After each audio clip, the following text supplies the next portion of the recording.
As I mentioned a bit earlier, we're excited to talk about the Masters this week. We're excited to have on the phone with us the man for whom there's a cabin. I've covered the Masters 32 times, and I always thought that the cabin that was there was named after the former president of the United States who led us in World War II. No, Woody.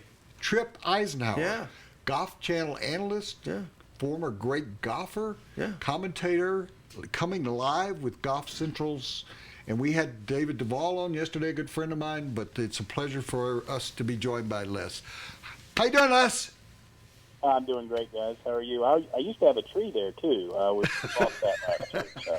And you have a tunnel on the way up to the mountains here in Colorado as well. Yeah, and I hit that tree just as many times as Dwight D did. You're the man, Tripp. He tried so long, the president, and we were talking about the par 3 yesterday, Tripp, that when the president became a little older and he always loved to go down to Augusta, they actually put in a par 3 course for him to play out his back door of the cabin he stayed in. Yeah, exactly. And the par 3 has, in its own way, and again yesterday, has become its own unique and special event. Yeah.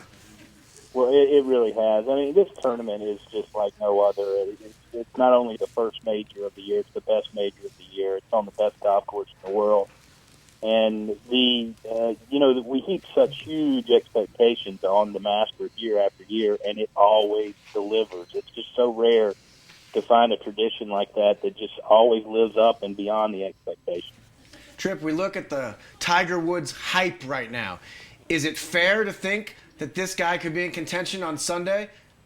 You know, I am pleasantly pleased with what I've seen so far. Tiger's through 5 holes. He's won over par, but I haven't seen any problems with the golf swing. I've seen him play a little more tentative.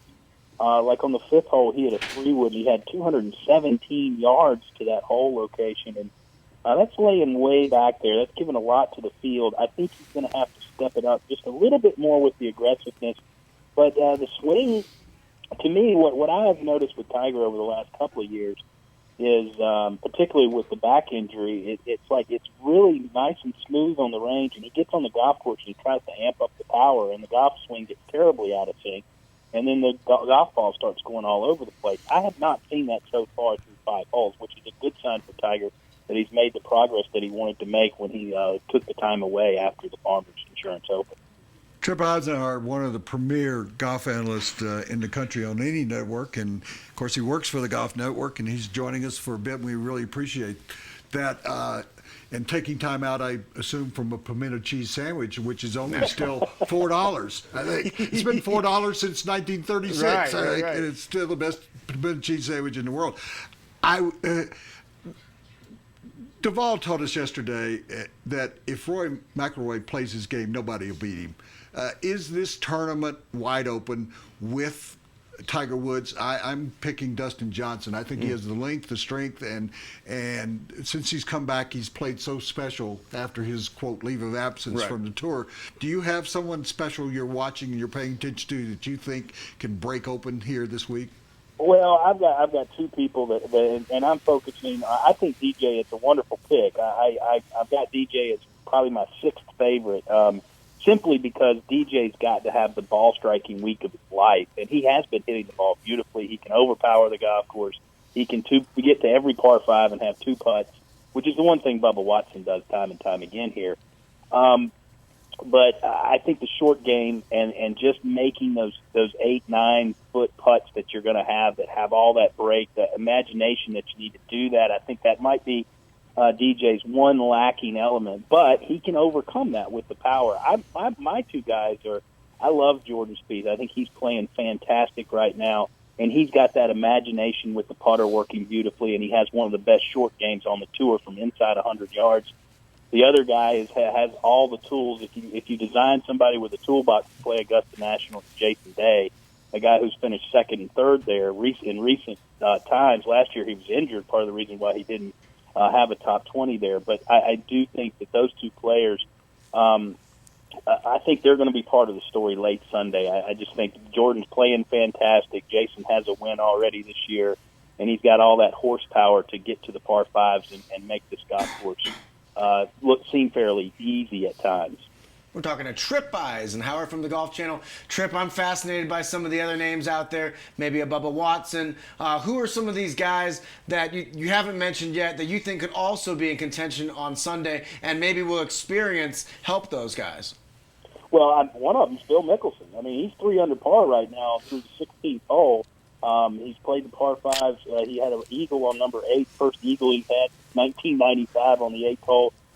Phil's the type guy that you normally don't need to see form from coming to Augusta, because it's just a golf course that when he goes down Magnolia Lane, he turns into a special player, no matter what his clubs have been doing beforehand. And it seems that Phil's doing that so far this first round. The key for me with him will be, can he keep the great putting going all 4 days, because he has not done that. The last tournament he putted decently for 4 straight days was the PGA, and of course he had a second-place finish. Tripp, I find it so interesting, having gone to my first Masters in the 70s, and I guess 5 different decades, 6 different decades, but there are courses for horses, and this is a course for a lot of horses that, if you look in the past, and you just brought up Phil Mickelson, Phil and Tiger exchanged jackets for a period of 3-4 years there. Jack and Arnold and Fred Couples, even at his age now, still goes out and plays well at the Masters every year, and he kind of fades, I think, from the fatigue factor during the weekend. But Lee Trevino hated playing Augusta. It just didn't work his game. But those guys that you mentioned, I think it's opened up the field now, because there are 20. Used to be you could pick 10 names and you go, one of those guys is going to win Right. it. Now it seems like there could be 30, 35 names in that chase on Sunday. Well, yeah, there may be, but ultimately this course lends itself to those with that kind of experience, and I think it's why you see a lot of those same names up around the leaderboard come Saturday, come Sunday. But yeah, it's always nice to see the fresh surprises. It's always nice to see the Charles Schwartz will pop out of nowhere, birdie the last 4 holes, and win this tournament. But, it's also, you see the guys with the pedigrees and the resumes, the Bubba Watsons, the Phil Mickelsons, the Angel Cabreras. I mean, this golf course, there's another horse for this course. If you look at Angel Cabrera, Yeah. I mean, this guy plays well there. It seems like every year, forget how he's playing. When he comes down Magnolia Lane, he just feels so special there. And former Masters champion as well. And, of course, Tiger Woods. You get those guys late on Sunday. That's where the pressure really starts to get to people on that second night on Sunday. And when it all comes down to it, it's usually those guys that have been there, that know where that ball's going on those greens, that end up as the last man standing. If you've never, for those of you out there, if you've never watched Golf Central from the Masters, and the coverage by the Golf Channel is just added an entirely different dimension, just like my network, ESPN, when it kind of moved in and was part of the coverage with CBS, which has done an incredible job. But then you add that other layer of what Golf Channel does, and guys like Tripp Isenhour and the people who are on that network, because they're going all night, into the night, into the darkness. You guys are doing that. Masters after dark. I would like to ask you one more question. I was always lured to and allured by the par threes. And everybody knows about 12 out at Amen Corner and how that can turn around a guy's game. Tom Weiskopf, I think, made a 17 there once. and number 16 is fascinating. My friend Vernon Lundquist usually is on the tower there. But people don't talk much, Tripp, about the par threes on the front nine, which can be extremely long and extremely difficult to putt. Is that a fair statement? Yeah. Well, historically, the 4th hole is one of the toughest holes anywhere, and players now, depending on where they can move that tee back to 245, 250 yards, and players will be hitting a hybrid or even a 3-wood to that tiny target. 4 is very tough to scramble on as well.